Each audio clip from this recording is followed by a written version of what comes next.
You're listening to the Art of Citizenry podcast. I'm your host, Manpreet Kaur Kalra.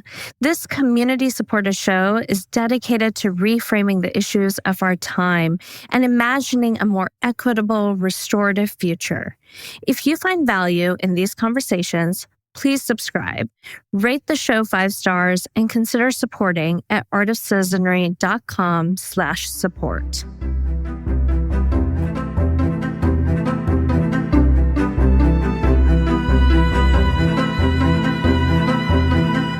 H.R. 1, the so-called One Big Beautiful Bill Act, expands the Deportation Industrial Complex, allocating more than $170 billion over 4 years for border and interior enforcement with the explicit goal of deporting 1 million immigrants every single year.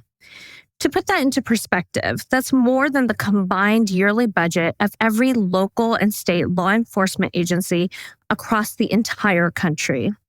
Congress allocated $75 billion of those dollars to ICE. And when you add that to the $10 billion ICE already received earlier this year, that's almost triple last year's budget. 2/3 of ICE's funding will be used to detain immigrants. And unlike previous limits, the law explicitly allows ICE to build new facilities to detain families, including children, for unlimited periods, undercutting long-standing legal protections that cap child detention at 20 days. ICE is also getting nearly $30 billion over 4 years to track down, arrest, and deport immigrants already living inside the United States. And it doesn't stop there. Customs and Border Protection already had a $20 billion budget for this year. The next funding bill adds nearly $65 billion more, with $47 billion of that directed to building out Trump's border wall. The remaining $18 billion goes towards more surveillance, more technology, and more agents. That means supercharging the monitoring of all people living in this country. On top of all of this, the bill funnels $10 billion to state and local police for border-related enforcement, another $1 billion for the Department of Defense, and $10 billion that the Secretary of Homeland Security can spend however they want on enforcement. But what's been overlooked in all these numbers is who actually profits from this surge in funding. H.R. 1 doesn't just expand the power of ICE and CBP, it creates an enormous pipeline of taxpayer dollars flowing directly into the pockets of corporations, from private prison giants like GEO Group and CoreCivic to the private equity firms financing surveillance technology, telecommunications inside detention centers, and even healthcare services. The bill effectively turns the detention and deportation of humans into a revenue stream. In this episode, I am joined by Azani Creeks, senior researcher at Private Equity Stakeholder Project. Together, we unpack how private equity has embedded itself deep within the Deportation Industrial Complex and how H.R. 1 supercharges its influence.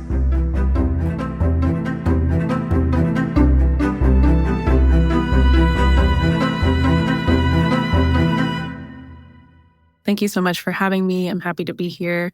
My name is Azani Creeks. I'm a research and campaign coordinator at the Private Equity Stakeholder Project, also known as PESP. And what we really do is look at the impacts of private equity on people and the planet. So my focus is mainly on labor and detention issues, but we also look at how private equity impacts healthcare, the climate, and housing. I want to start by looking at how H.R. 1 benefits private equity as a whole while devastating the working class.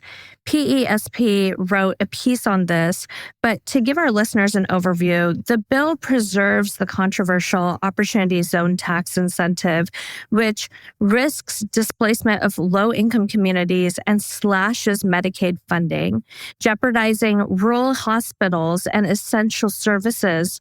I suppose it's not groundbreaking to say that it sounds like, as in most cases with this administration, that billionaires are set to benefit the most.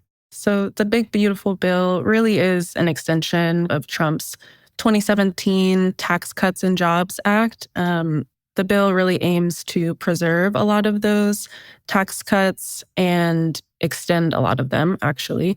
And on top of that, some additional spending cuts to make these things possible. So we see restrictions on Medicaid, we see cuts to food stamps and SNAP assistance programs. We're also seeing cuts to the IRA, so the Inflation Reduction Act, which gave tax credits for clean energy, electric vehicles, and other things like that. So really it is taking away from some of the progress that we've made in certain areas, such as climate and environment, taking some of those things away to then give tax cuts to the wealthiest individuals. So high earners, billionaires, private equity barons will be benefiting the most from this bill. From healthcare to fashion, private equity is so widespread. So, how will that industry particularly benefit from HR 1? Yeah, so private equity will benefit in a few different ways. It's in so many different sectors, so many different areas. And since this bill touches almost every part of the US economy, private equity also is impacted. So when we look at something like housing, there's these opportunity zone tax benefits that private equity firms are benefiting from, basically having reduced capital gains taxes that allow them to escape paying taxes in the same way that everyone else has to pay taxes. There are the cuts to the IRA, and this kind of incentivizes private equity firms and other actors who are invested in fossil fuels to keep investing in fossil fuels, right? To keep profiting from these dirty investments. It doesn't incentivize them to transition to clean energy. Kind of the clearest, biggest, most obvious private equity benefit are tax-focused benefits. There's a $70 billion tax break for private equity firms in this bill, a tactic that has led to so many companies being bankrupt. Private equity has a much higher rate of bankruptcy than other companies precisely because of these tax breaks and ways to avoid liability when something goes wrong. So this bill really benefits private equity in many different sectors, many different ways. And I think that they are pretty happy about it. In episode 27 of this podcast, we talked about the growing role of private equity in fashion. Taking a step back, I realized that the term private equity in itself is quite abstract. So can you help us understand what exactly is private equity and how do private equity firms operate? Private equity is really confusing, and I think it's intentionally confusing because they're not accessible for everyone. So, for example, in private equity, not just anyone can invest. You need to be a high net worth individual, partially because it's seen as a high risk strategy. Your money is locked away for about 10 years. You have very little control over how the private equity firm invests your money, what they do with it. They just pitch you something and say, in 10 years, we will return you more money than you've ever seen. So some of the biggest investors in private equity are institutional investors like pension funds, endowments, foundations, and high net worth individuals. A lot of our pension dollars, our public dollars, are actually invested into these private equity firms and funding them and making them work. So private equity firms operate in this high risk space where they are essentially trying to flip a company within a very short period of 4 to 7 years. The way they do this is by pooling funds from all of those people that I mentioned previously, the high net worth individuals, the pension funds, endowments, things like that. They'll pool all of their funds and hold those funds for about 10 years. And over the course of those 10 years, they will buy and sell those companies and hope to make a profit in the meantime. So typically, a private equity firm will hold a company for 4 to 7 years. And in that time, they're really focused on what they call efficiency, which is basically cost cutting. And often the easiest way to cut costs at a company is either through reductions in labor or reductions in quality of services. And so that's often why we see private equity owned companies having a higher risk of bankruptcy because their fundamental services have been gutted as the private equity firms are extracting value from the companies. So in labor, this looks like massive layoffs or reduction in hours, stores closing, things like that. But when we think about how it might play out in a detention facility, we can think about the quality of the food, for example. Maybe they start giving smaller and smaller portions, or it's the least healthy option available because it was the cheapest. So they're finding ways to kind of cut back on their expenses in order to extract more revenue. And this just gets really dangerous for vulnerable populations. We see this happening a lot with healthcare. And this is why there's such a big focus on private equity and healthcare right now, because at the end of the day, the final impacts are actually on the patients and the people who are being served. So private equity has a lot of issues with the business model being so profit driven. And it's really incompatible with most public services. Many of us don't realize our money is being invested in private equity. Our retirement accounts, pensions, even parts of university endowments are being funneled into private equity funds. And I believe that's why the big, beautiful bill, as it's called, is so alarming. It doesn't just pad the pockets of the ultra wealthy. It reinforces a cycle where everyday workers end up subsidizing their own exploitation. Private equity gets tax breaks and new profit opportunities, while the rest of us are left with the gutting of our social safety net. One of the goals of this podcast has always been to name the players, not just talk about the systems in abstract. Could you give us a concrete example of a private equity firm, maybe even one that our own taxpayer dollars are funding? Sure. Blackstone is the largest private equity firm with over $1 trillion of assets under management. And they invest in everything from housing to consumer retail companies to fossil fuels. Blackstone is really heavily invested in student housing right now. So we're seeing some campaigns kind of pop up across the country about getting Blackstone out of student housing because they're driving up rents and making it impossible for students to even afford to live near the universities that they attend. So really, we're seeing the impacts of private equity across the economy. A report published in 2024 revealed that Blackstone acquired 5,800 rental units in San Diego in 2021 and promptly raised rents by an average of 38%, and in some cases, as much as 79%. The firm used over $14 million of capital sourced from public employee pensions to lobby against measures that would limit rent hikes. This isn't new, and in 2019, the United Nations called out Blackstone for exacerbating the housing crisis through inflated rents, aggressive evictions, and mounting financial pressure on tenants. The Blackstone Group also owns Apria Healthcare, a company that provides home medical therapies and equipment. 10 days before Apria paid a $40.5 million settlement for billing fraud, Blackstone collected a $200 million debt-funded dividend. With private equity touching so many aspects of our daily lives, what is it about immigrant detention that makes it so appealing to private equity investors? Because when I think of private equity, I usually picture them buying up struggling companies, restructuring them, flipping them for profit. But detention, what's the model they're chasing here?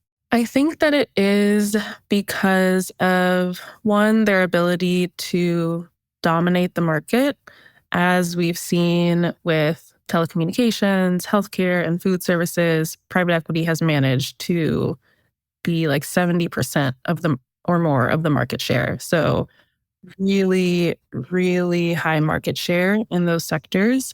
And also, our country detains a lot of people, and it's really profitable. And you know that there's going to be a kind of consistent base of people because it's not consumer driven. It's not based on consumer whims or anything like that. With the creation of DHS in the early 2000s, I think we saw a lot more investment from private actors into this because there's actually an agency directed to do enforcement. So really it's just because of the profitability of the sector and how secure of a profit it is. H.R. 1 supercharges detention and enforcement within the U.S., including the construction of new detention facilities like the so-called Alligator Alcatraz, a detention center in the Florida Everglades. So, who is positioned to profit from the influx of funding? We actually have been seeing some contracts come out published by Florida State Department that is showing who is benefiting from the construction and eventual operation of Alligator Alcatraz. And what's funny is that the contracts were published and then reporters started running stories on them and suddenly they disappeared from the website.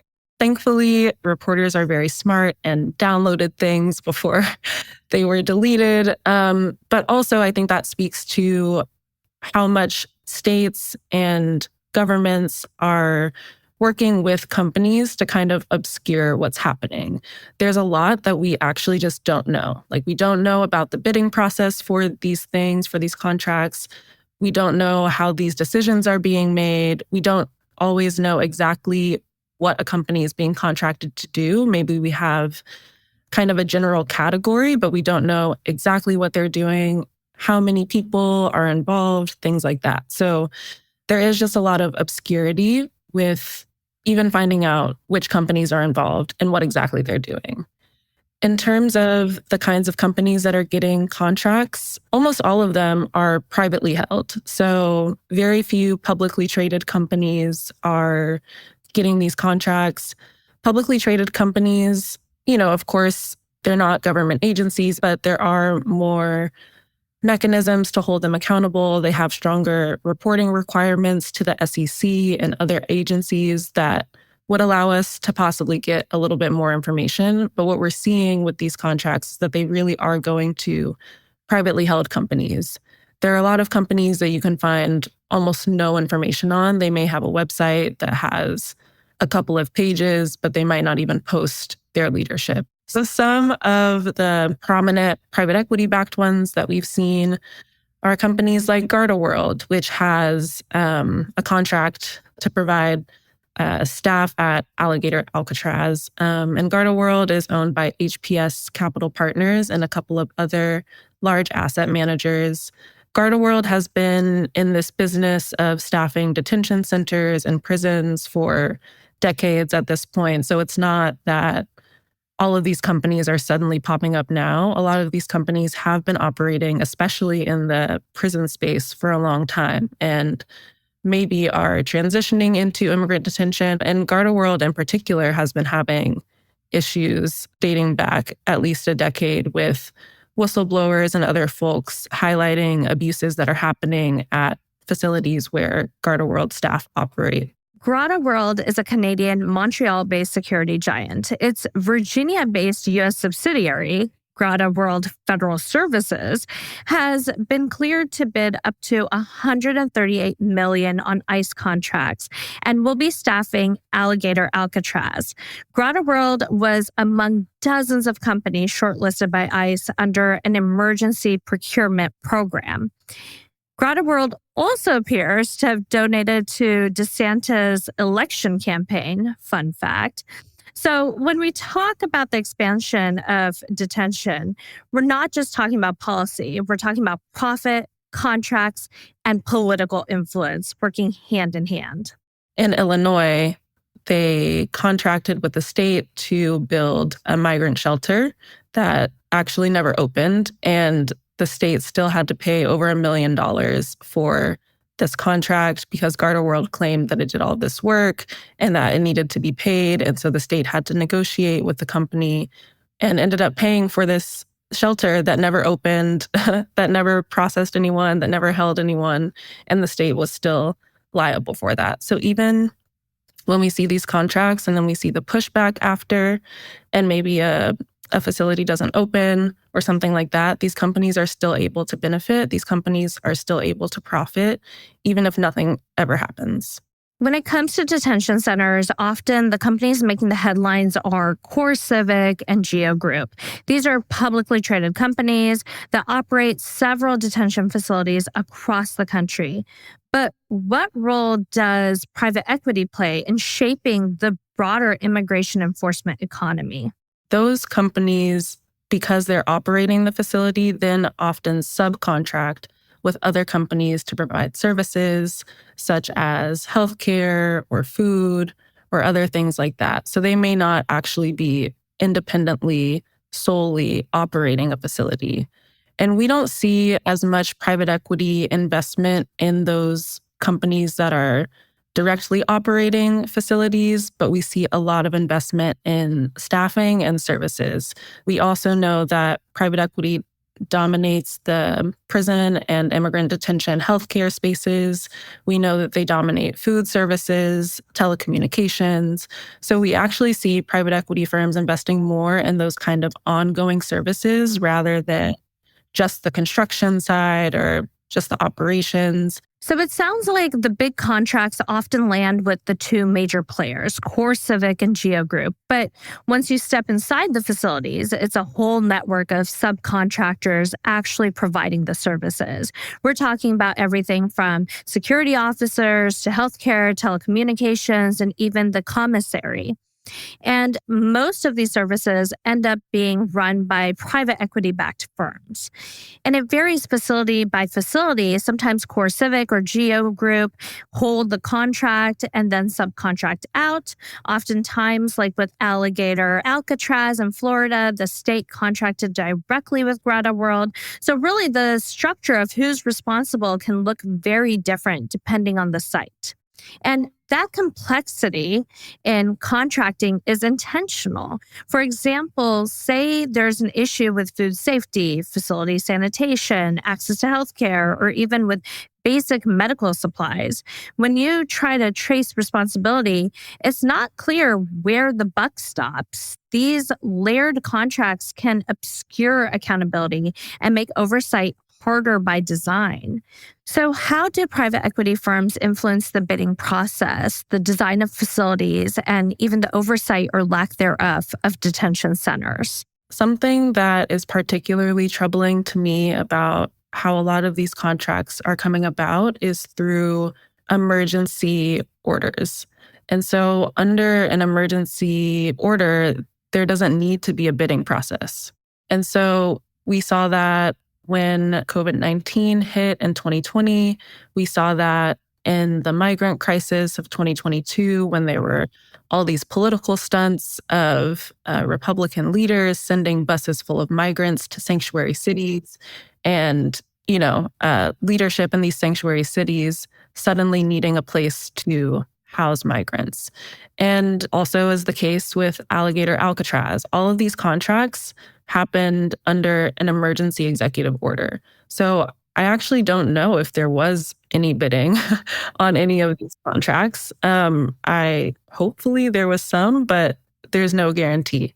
And when there is no bid, it comes down to who has had previous contact with a company, who knows that the state even needs a contractor, and who can reach out to the state to pitch them their services and things like that. So I think that a lot of this is actually happening, in back rooms, business settings that aren't transparent at all to the public. We see a lot of the Alligator Alcatraz contractors actually donated to DeSantis or donated to the Republican Party of the state. And so there are these kind of existing connections going back several years, which then when there's an emergency order, they might pick up the phone and call their private equity friend that they already know about.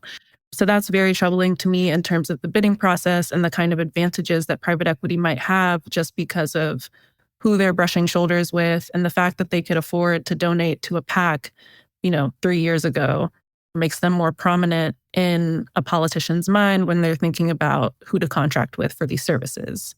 In terms of actually operating facilities, It's like so difficult to even to even know when, how, who, where these decisions are getting made. I imagine that private equity firms and other contractors are hoping to get maximum number of detainees, maximum space, things like that. Because, for example, if you think about food services, they are often based on the number of beds. And that contract is set for several years. So even if the state doesn't actually fully fill the facility, they will still get paid for whatever number of beds they set at the beginning.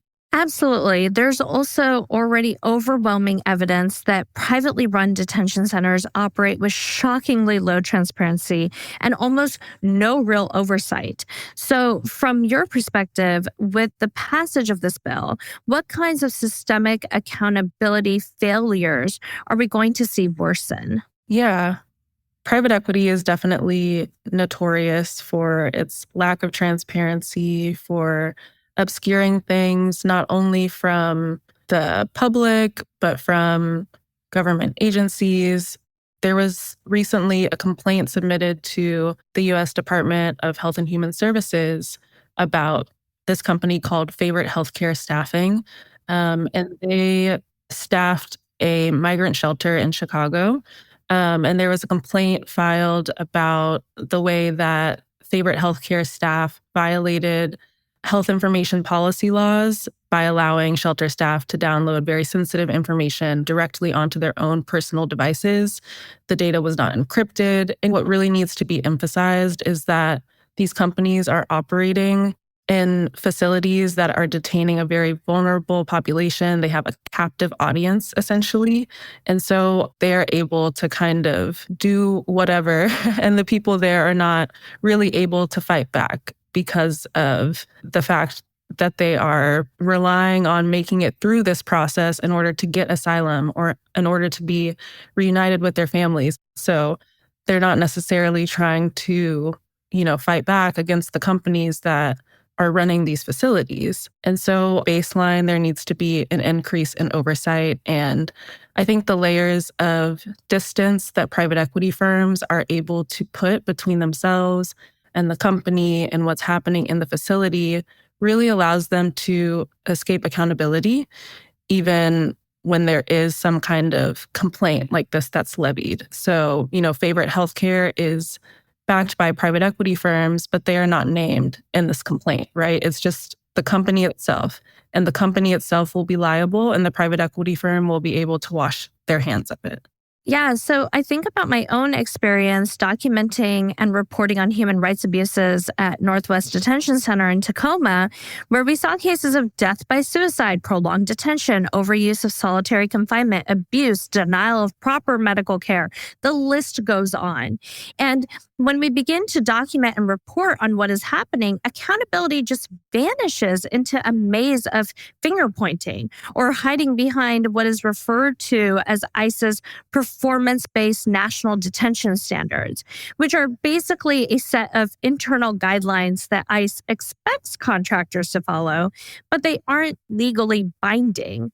So when, say, GEO cuts corners, less food, fewer cleanings, inadequate medical care, ICE alone decides whether to respond. In practice, these standards often serve more as a shield for the agency and its contractors than as a tool to actually protect people in detention. And because these various players' profit model is built on cost cutting, the incentives are stacked against detainees from the start. So ultimately, you're left wondering, who do you even hold accountable?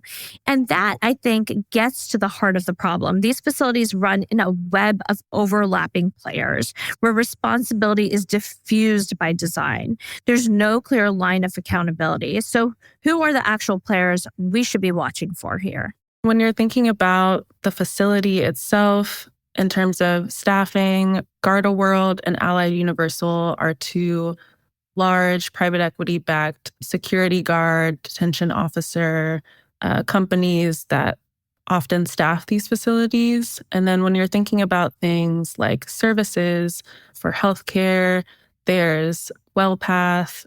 When you're thinking about food services, there's the Keefe Group.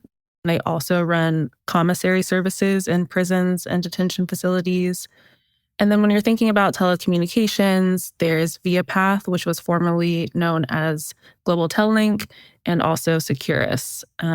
So these companies really kind of dominate their respective markets. There's not a lot of space for new players. So just to put this in perspective, HR 1 doesn't just increase enforcement a little bit. It essentially greenlights ICE to hire 10,000 new agents and sets a goal of deporting 1 million immigrants annually.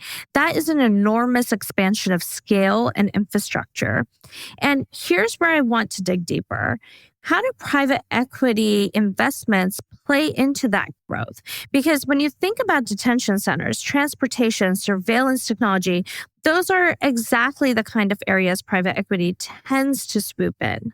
I think up until this point, we've been focused mostly on what happens at the facility, within the facility, but there is this larger system that funnels people to the facilities. So how are people identified in the first place?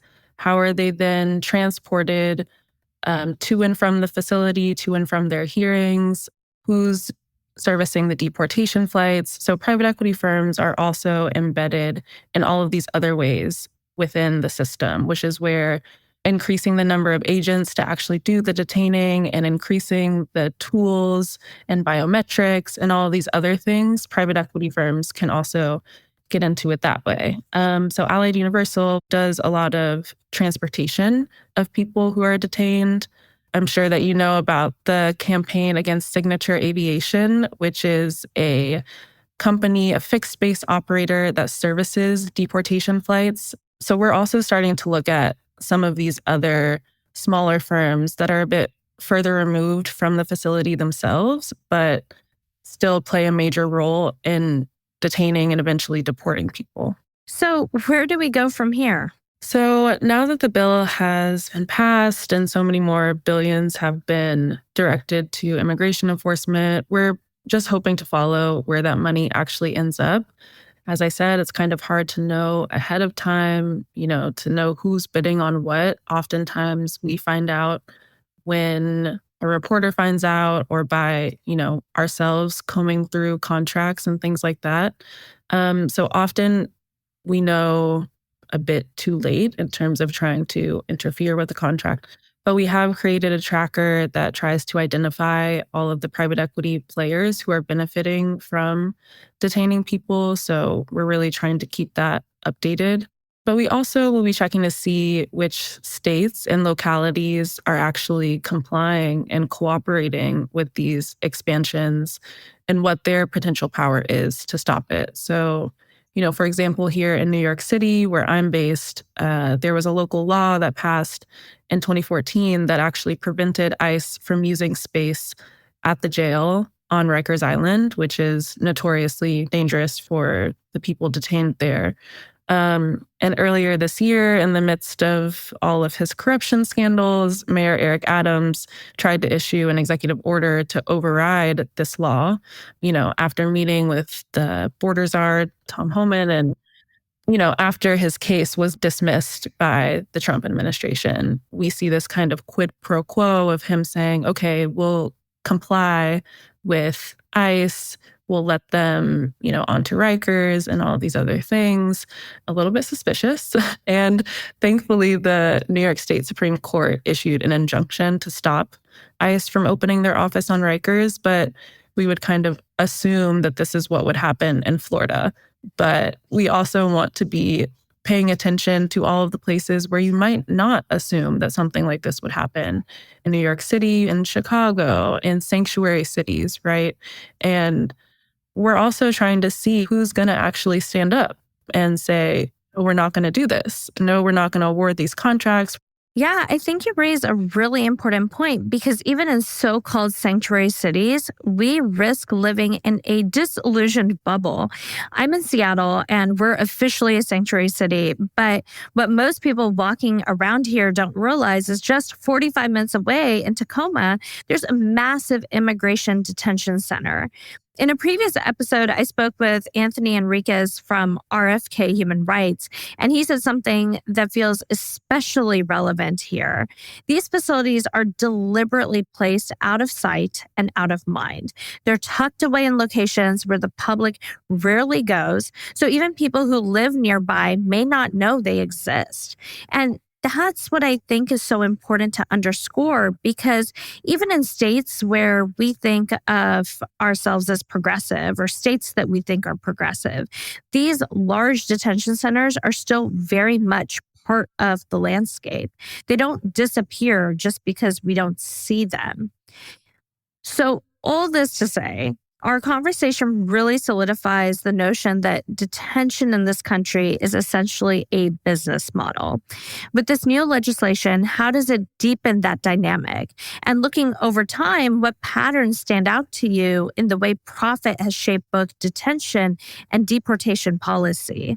This legislation makes detention and deportation a lot more profitable, not only for companies, but for the workers at those companies. I think about all of the detention officers who are making really good salaries. They have really good benefits. This is a very attractive job, right? And there are people who probably would never consider doing something like this if it weren't for the fact that so much funding has been put into making it a really good job, right? Being a teacher is not incentivized in the same way. And so it's a very clear reflection of where our government's priorities are. Detention, deportation, immigration have always been very profitable for the United States, which was built on the backs of people who were forcibly detained and brought here. It's always been part of our profit model to exploit people who were forcibly brought here or who immigrated here looking for a better life. And so this continues that legacy. It extends it. It's it's really difficult to even talk about because of how heavy it feels and how evil it feels, It honestly blows my mind sometimes when I think about it, but it very much is an extension of all of the worst parts of how this country came to be. So often we talk about these systems as if they're brand new. But the truth is the exploitation of people, their detention, their forced removal, and the profit extracted from that has always been at the heart of how the United States built both its economy and its power. What we're seeing unfold isn't some new invention. It's a continuation of those historical patterns. H.R. 1 takes the machinery of detention and supercharges it with billions in taxpayer dollars, while opening new doors for private equity to profit. At the same time, it shields those very players from accountability, representing a massive escalation, one that prioritizes deportation and detention over due process, privacy, and basic human rights.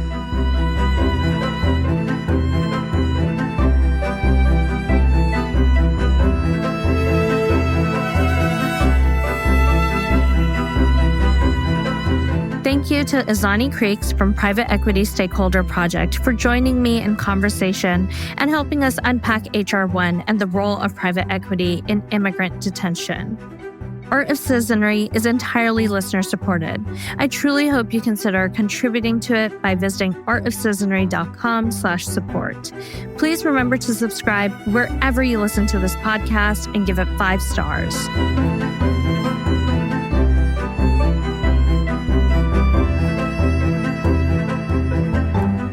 Thank you to our producer, Ali Honore, and editor, Stephen Blevins. Original theme music by Katrina Zemrak.